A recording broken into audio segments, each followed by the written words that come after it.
Damas and Aaron, Mesdames et Messieurs, Damas y Caballeros, ladies and gentlemen. Now, why do I say that? That thing, specifically.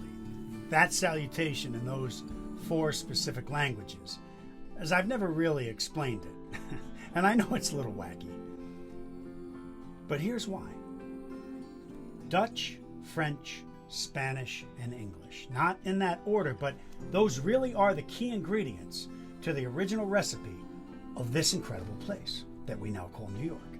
And I mean, we all know about the English part of it. And I'm saying English, not British. Why? Because it wasn't Great Britain yet when this story started. It became Great Britain in 1707. But as you all know, or most of you, if you're listening, our incredible story starts in 1609. And so, what was it that really spawned this epic story in the first place? This movement from the other side of the Atlantic, this voluminous exodus of varied peoples from various European nations to this wild and untamed side of the planet. Well, if I had to put my finger on one single thing, I would say that it would have to be the oppression that was being imposed by the Spanish at the time, which eventually gestated into the 80 Years' War, which would also become known as the Dutch War of Independence. But this overall wider conflict would involve all of the aforementioned nations and others as well. See, the Spanish Habsburg Empire was an extension of the Holy Roman Empire. And in 1555, the Holy Roman Emperor Charles V gave control of it to his son, Philip II, who was meaner and a lot less flexible than his father, as a lot of spoiled rich kids can tend to be. And in handing Philip this empire, Charles was giving his son power that was wide-reaching. At the time, it meant that Philip would not only rule over the Spanish, meaning the country of Spain, but also over all of the Dutch, as well as the people of what we would call Belgium today, who spoke French, by the way, for the most part. And in fact, though they initially hated each other, King Charles and the King of France, Henry II, reluctantly formed an alliance in 1559 specifically to stamp out this nuisance that had festered into a serious threat to this Holy Roman Empire, this Catholic Holy Roman Empire. Now, it's very important to point out that I have nothing against Catholicism. My family is Catholic. And Catholicism comes back into this history of New York in a major way 2 centuries down the line.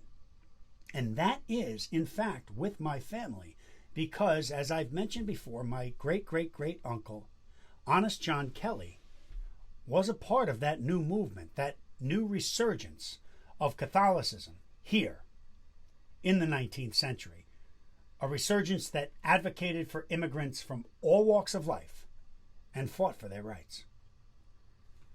But again, this story is complicated because I would say confidently that the Catholicism that was being propagated in New York in the 19th century by Irish, Italian, German, and other first and second generational people was in many ways to them what this 16th century movement against Catholicism was to the throngs of souls being oppressed by the Spanish Habsburgs and the Holy Roman Empire back then. See, as I see it, it's really about having choices, having options, having an alternative, a new way, a new promise.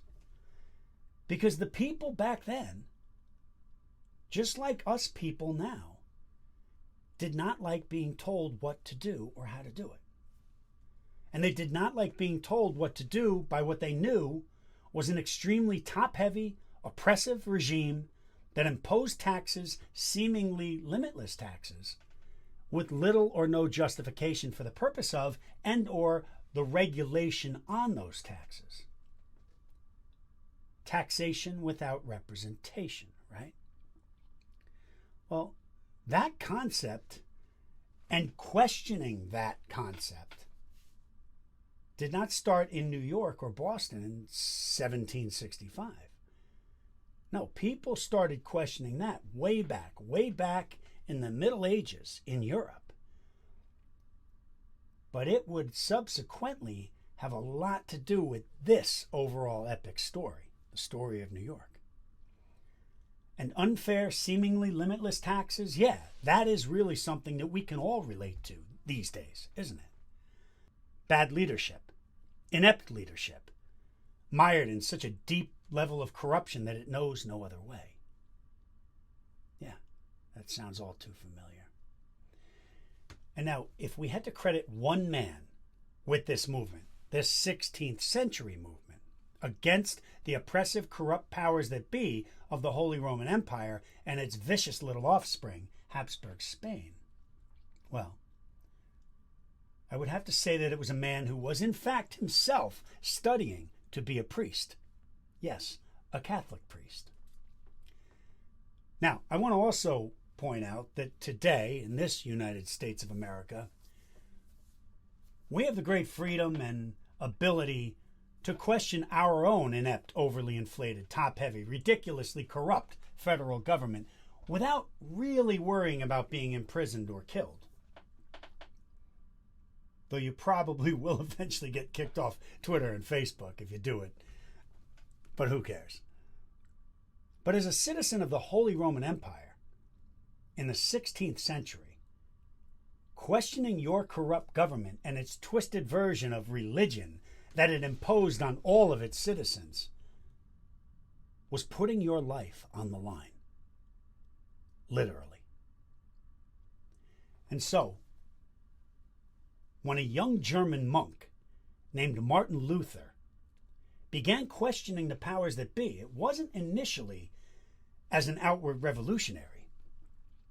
It was simply in his letters to others. For instance, he asked, why does the Pope, whose wealth today is greater than anyone else's, build the Basilica of St. Peter with the money of his poor believers, rather than with his own money? I mean, that's a very reasonable question, right? Especially when he's doing it with our tax dollars. I'd want to know too. But Martin Luther also asked more complex philosophical questions as well, such as, how is it that salvation and consequently eternal life is determined by the Church, the Holy Roman Church, and not by God? Because that too was something that this Holy Roman Empire was force-feeding its citizens. I mean, Martin Luther objected to these mantras of the day, such as one that went, as soon as the coin in the coffer rings, the soul from purgatory into heaven springs. Can you imagine? The church and the government, which was the same thing, was actually feeding that to its taxpayers and churchgoers. That if you give enough money to the church, which is also the state, that you will eventually find eternal salvation if you pay enough. Yeah. We get that kind of crap fed to us too, but in a slightly different way. But it's essentially the same despicable motivation. And it sounds all too familiar to me.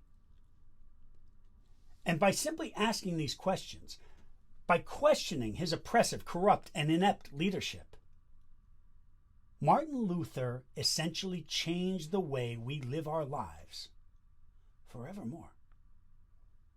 He single-handedly started what would become known as the Great Reformation, which would eventually lead to the origins of this incredible epic story, to the reason why people came here to this incredible island of Manhattan in the first place. And if you were part of the mass reformation that had started to emerge in defiance of this mounting corruption and abuse and snake oil that this grand oppressor was promulgating, then you were going to be up against it. Up against the world power at the time. And that was bold and scary. And you know, it is definitely worth mentioning the significance of what this incredible nation, this United States of America, really represents. And as great as we are, too many people take too many things and rights and practices and privileges for granted. Just for instance, this separation of church and state, we hear it a lot. But do we really understand the significance of it? Do we really understand why we need this separation of church and state? The importance and purpose of keeping them separated? Because it's really a newfound concept. In the big scheme of things, it's only been effectively thrust into meaningful practice for a couple hundred years. Maybe 300 years. And the nation that really thrust it into that practice is this nation. While the seeds of it were developing in the Middle Ages in Europe, this is where we really put it into action. Now, let's also remember that separation between church and state doesn't in any way mean don't practice your religion of choice. In fact, the point is just the opposite. It means practice exactly the religion of your choice. But what it means is that the government cannot impose any one or other upon you.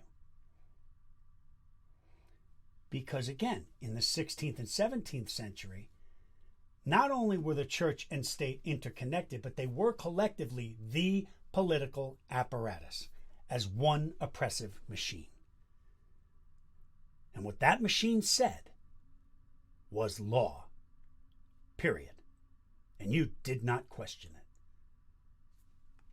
Most sane people did not question it anyway. And the Holy Roman Empire stretched far and wide, controlling a vast swath of this earth. And because of these incredible words and questions from Martin Luther, and propelled by the invention of the printing press, which became more present in the more populous cities at that time, his word eventually made it clear to the people that in spite of the danger of saying so, it was time for a serious reform. Now, you also might be thinking, Martin Luther. I know that name, I think, but not as a guy from Europe in the 1500s. And you would be correct. Because in 1934, when a pastor from Georgia named Michael King visited Germany, he was himself so personally taken by what he learned about this incredible Martin Luther that he made perhaps the ultimate endorsement of his words and teachings by renaming himself after this revolutionary medieval priest. And so when Michael King became Martin Luther King Sr., he then looked to his 5-year-old son, who at the time was named Michael King Jr. And because of his father's passion for this German theological trailblazer, Michael King Jr. would become Dr. Martin Luther King Jr. I told you history is cool.